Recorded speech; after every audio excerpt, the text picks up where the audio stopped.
Shalom saudara-saudara yang dikasihi dalam Yesus Kristus. Firman Tuhan kita pada saat ini diambil dari 1 Tawarik pasal 16 ayat 28 sampai 31. Kepada Tuhan, hai suku-suku bangsa, kepada Tuhan sajalah kemuliaan dan kekuatan.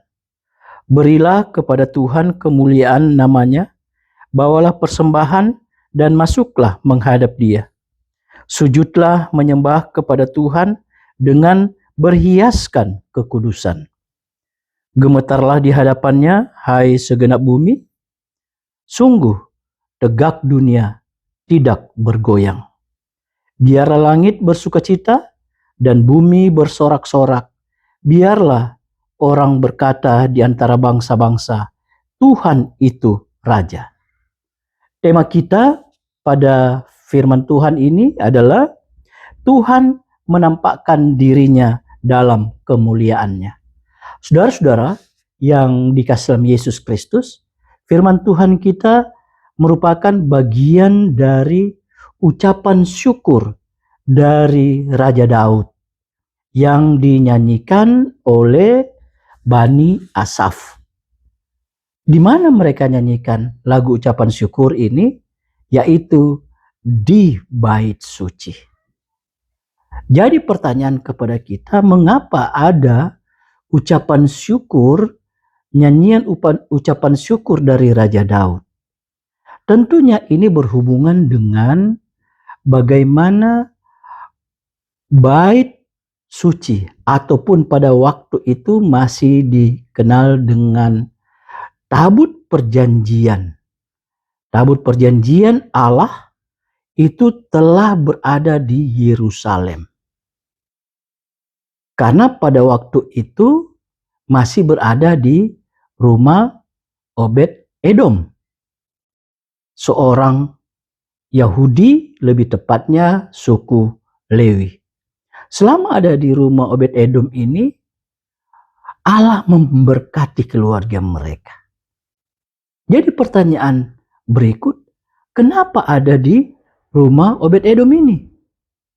Karena memang pada waktu Daud mengambil dari orang Filistin untuk bawa ke Yerusalem, ternyata ada terjadi satu musibah di mana Usa dihukum oleh Allah karena memegang tabut bait suci itu. Sehingga ada rasa ketakutan dari Raja Daud sehingga tabut perjanjian itu dititipkan di rumah Obed-Edom selama 3 bulan. Tapi karena tempat telah disediakan oleh Raja Daud di Yerusalem sudah selesai, maka dibawalah tabut perjanjian itu di Yerusalem. Ketika telah tiba di Yerusalem, maka terjadilah ucapan syukur. Daud mengucap syukur kepada Tuhan dan dinyanyikan oleh Bani Asaf. Bani Asaf ini dikhususkan untuk satu kelompok puji-pujian yang membawakan lagu di tabut perjanjian ataupun di bait suci itu. Saudara-saudara yang dikasihi dalam Yesus Kristus, sehubungan dengan ini kita melihat bahwa apa sebenarnya peran ataupun makna tabut perjanjian. Dalam hal ini bait suci, kemah suci bagi bangsa Israel. Ini harus kita lihat bahwa kemah suci itu merupakan simbol kehadiran Tuhan di tengah-tengah umat Yahudi. Di samping itu merupakan kekudusan Allah terlihat di situ. Sehingga orang tidak bisa bermain-main dalam bait suci itu. Hal yang ketiga harus dilihat di sini bahwa kekuasaan Allah itu nyata dalam kehidupan umat Yahudi. Karena disitulah akan nyata bagaimana peranan Allah dalam kehidupan umat Yahudi. Kuasa Allah akan menyertai mereka. Kuasa Allah akan membimbing mereka. Kuasa Allah mengasihi mereka. Kuasa Allah menghukum mereka. Sehingga benar-benar bait suci itu ataupun dalam hal ini tabut Allah yang ada itu benar-benar sangat mulia dalam kehidupan mereka. Karena itulah maka nyata ucapan syukur dari Daud. Daud mengatakan, kalau kita lihat bahwa kepada Tuhan, hai suku-suku bangsa, kepada Tuhan sajalah kemuliaan dan kekuatan. Jangan kepada lain. Jangan kepada Baal. Jangan kepada ilah-ilah lain. Tetapi kepada Tuhan. Kenapa? Karena kekuatan Tuhan telah nyata. Kalau kita lihat pada ayat-ayat sebelumnya, itu sudah nyata disampaikan bahwa kuasa Tuhan kepada nenek moyang mereka. Bagaimana kuasa Tuhan itu menyertai mereka, mengeluarkan mereka dari Mesir, mengalahkan tentara-tentara Mesir, kekuatan-kekuatan Mesir, melintasi Laut Teberau. Bagaimana Tuhan menyertai mereka di padang gurun, menyertai pada waktu siang dengan tiang awan, menyertai pada waktu malam dengan tiang api, agar benar-benar terlindungi. Tidak ada Allah lain yang bisa melakukan itu selain Tuhan yang mereka sembah. Jadi hanya kepada Tuhan. Itu yang ditekankan oleh Raja Daud. Dan sehubungan dengan ini kita melihat bahwa saudara-saudara, kenapa ditekankan lagi dalam tema bahwa Tuhan menampakkan dirinya dalam kemuliaan. Kembali lagi bahwa bait suci itu merupakan kemuliaan Allah. Bait suci itu, dalam kemuliaan itu, disitulah ada kekudusan, ada kekuatan Allah, ada pengajaran Allah, bahwa Allah menampakkan diri dalam kemuliaan karena memang disitulah kehadiran Allah dalam bait suci itu.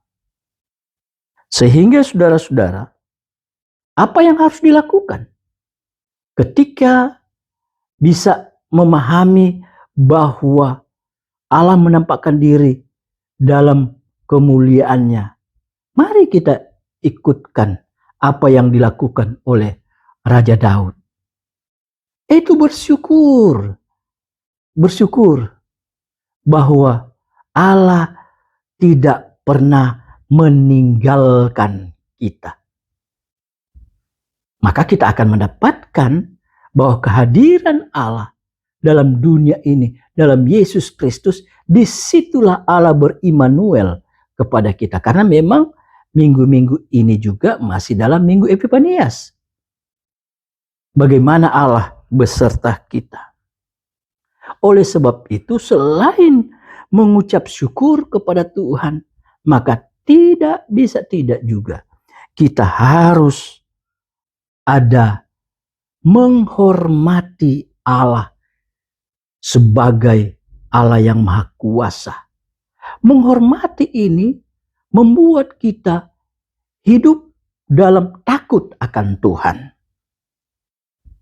Takut akan Tuhan karena Dia adalah Raja yang menguasai alam semesta, termasuk diri kita, termasuk manusia kita ini. Di pihak lain, yang harus kita lakukan sama seperti yang dilakukan oleh Raja Daud, yaitu berilah kepada Tuhan kemuliaan namanya, bawalah persembahan dan masuklah menghadap Dia. Bawalah persembahan. Berikanlah persembahan kepada Tuhan. Nah, persembahan ini ada beberapa model ataupun motif. Ada berbentuk uang, tapi ada juga berbentuk hidup kita. Seperti yang dikatakan Paulus, hidup kita merupakan bentuk persembahan yang sejati. Jadi itulah, bawalah persembahan kepada Tuhan. Persembahkan diri kita kepada Tuhan dengan baik dan sempurna. Berilah persembahan kepada Tuhan dengan baik dan sempurna. Bawalah persembahan. Kalau kita mau ke gereja, bawalah persembahan yang baik. Selain diri kita persembahkan, tapi juga persembahan berupa materi yang harus kita berikan kepada Tuhan. Di samping itu juga bahwa untuk memberikan kemuliaan kepada Tuhan, maka kita harus sujud menyembah kepada Tuhan. Kita harus memang sembah kepada Tuhan karena memang Dia layak untuk disembah. Jangan kita sembah kepada ilah-ilah lain atau kepada siapapun yang ada di dunia ini, tapi hanya kepada Allah, karena memang Allah itulah yang patut kita sembah. Bahkan dikatakan dengan berhiaskan kekudusan. Saudara-saudara, harus kita ingat tentang eksistensi kita ini siapa. Dalam kehidupan kita. Dalam teologi Paulus, dan ini kita bisa lihat dalam surat-surat Paulus, maka kita ini adalah orang-orang kudus. Kenapa kita adalah orang-orang kudus? Karena telah dikuduskan oleh Allah dalam kematian dan kebangkitannya. Itu pertama. Yang kedua, kita ini orang-orang kudus karena kita hidup sebagai orang-orang yang menyatu dengan Kristus Yesus.